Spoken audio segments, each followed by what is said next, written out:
everybody. So I want to jump on really quick and make a video for you guys because I've had several people asking me how I make a reverse canvas. So I've shown several that I have made in both different paint colors and stained ones. And so I just want to jump on real quick, make a tutorial video of how I do that. So just to start out, I wanted to point out that Hobby Lobby has several canvas packages. So this is like a 2-pack that you can buy really affordable, especially when they're on sale. So this one is marked at $3.99, and they had a big sale going on this weekend. So I went and picked up a whole bunch of canvases. This is the 9 by 12.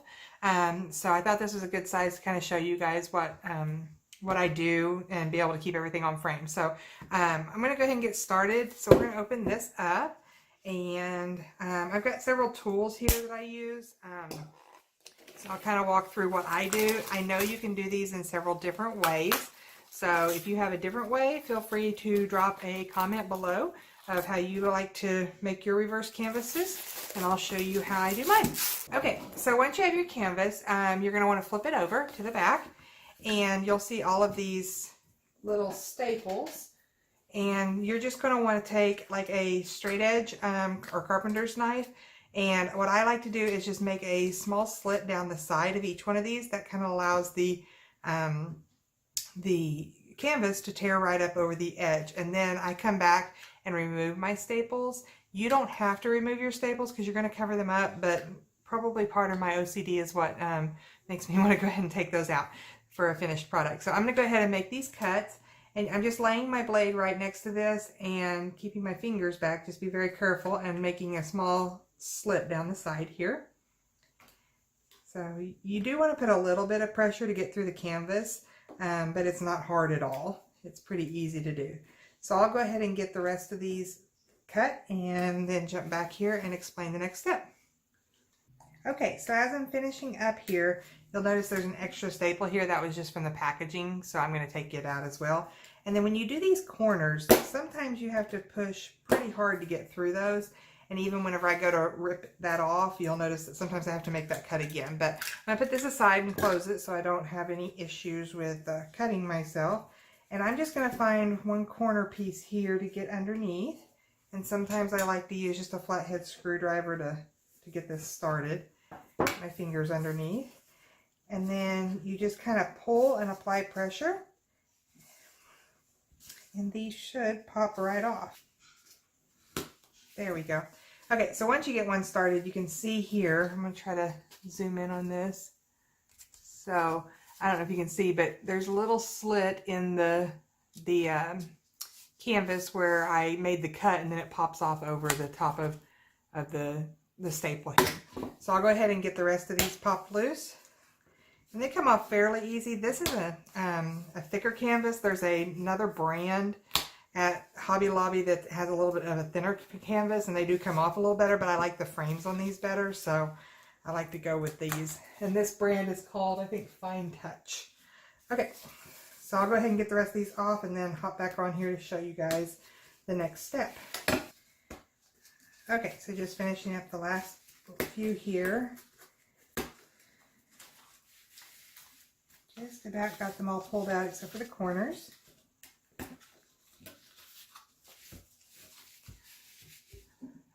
Sorry about the shaking video here. My table is moving around on me a little bit. Cut this corner here. The corners are doubled up, so sometimes they're harder to pull loose. So we're just about done here.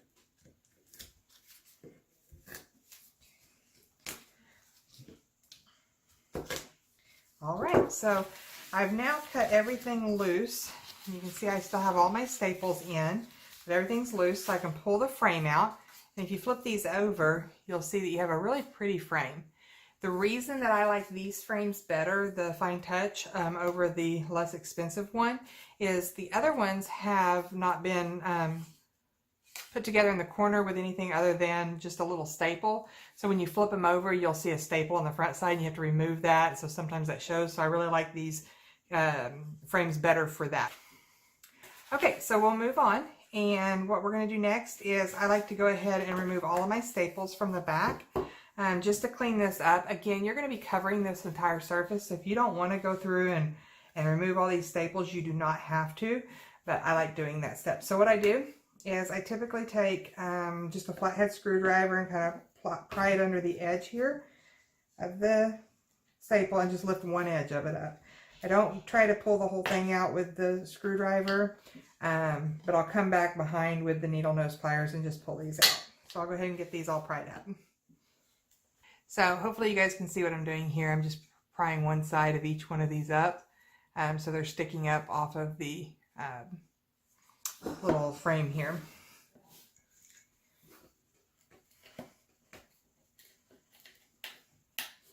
And then what you want to do is once you get all of these pried up, you just come back with your needle nose pliers and grab it right at the base of the part that's stuck inside, and you're just going to pull these out.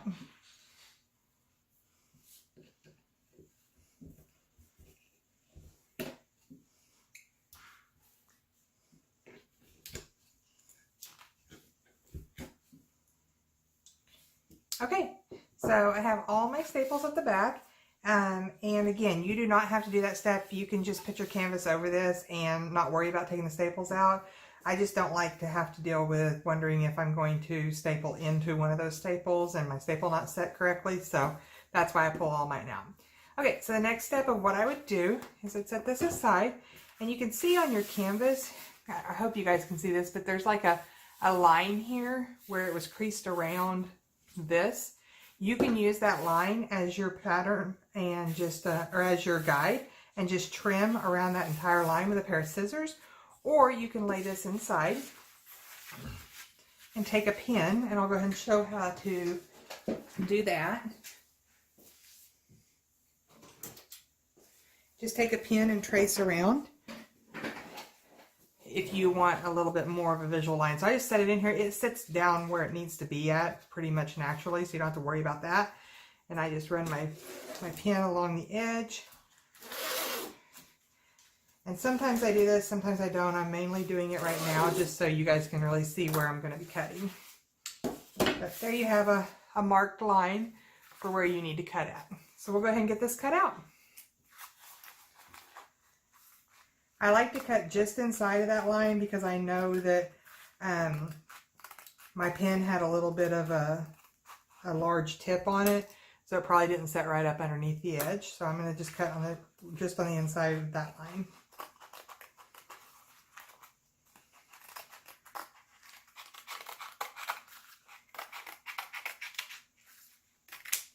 Okay, so now we have our canvas all cut out.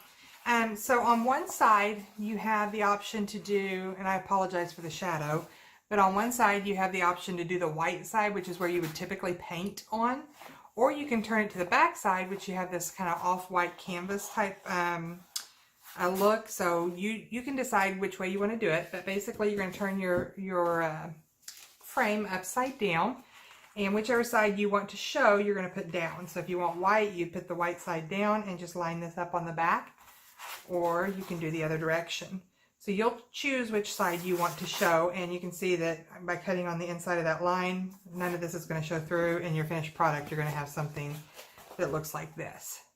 Okay, so before we do that, I like to go ahead and stain or paint my frame here. So I typically use like Minwax. I love using this Jacobian color. It's a dark finish color, but I just picked up this weathered gray Rust-Oleum today, so I'm going to try that out. So let me grab some rags and we'll get this stained.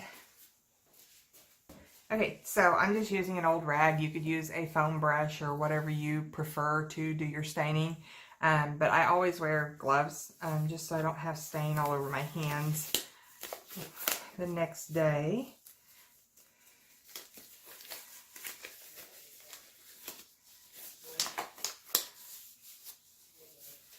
Okay, so here is our Rust-Oleum wood stain. It's in weathered gray. I have never used this color before, or the Rust-Oleum. I always use the Minwax, so we'll see how we like it.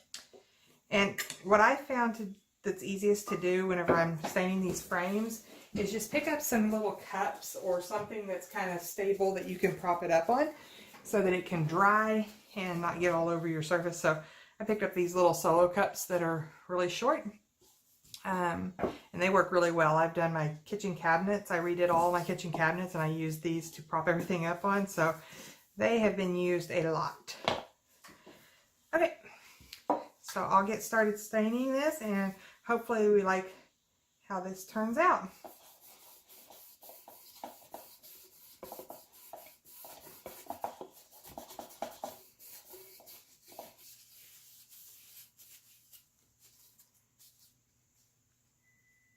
Okay, so I've pretty much got the front and the sides done. Again, I'm not really being super particular on this stain because I want it to kind of have a washed out look, and I don't know if you can tell on the camera, but it's definitely got some streaks in it because I haven't really applied a whole lot of stain in some areas just to try to get that streak. I may hit this with a sander also when I'm all done with my project. And then on the back, you can go ahead and stain the back, or you can leave it since you're going to be covering it up. I like to go ahead and stain it just real quick. I don't do a really thorough job on it because most of it's going to be covered up, but I do like to go ahead and put it, especially around this outside edge, because part of that might show. I think this is just a really quick, fun, easy way to make a custom frame kind of look like your own project. It's very affordable, so you can make a lot of these and do a lot of different projects. I use these mostly for chalk couture transfers, but you can paint on them. You could apply whatever you wanted to on them.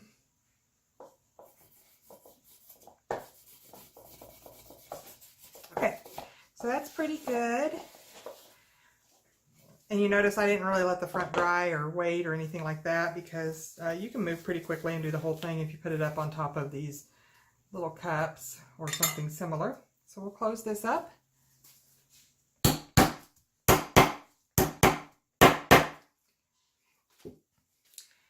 Okay, so your last step that you're going to do is you're going to, after this is dried, you're going to flip this over and then with your canvas, choose which side you want, and you're going to lay it down directly on, let me take these gloves off, you're going to lay it down directly on to your frame like this, and then I just use one of these PowerShot staplers. You can use whatever you want, and you're just going to tack this down in the top, then you'll tack it down at the bottom and the sides, just making sure you pull it taut so that it's not going to have any droop in it or anything like that.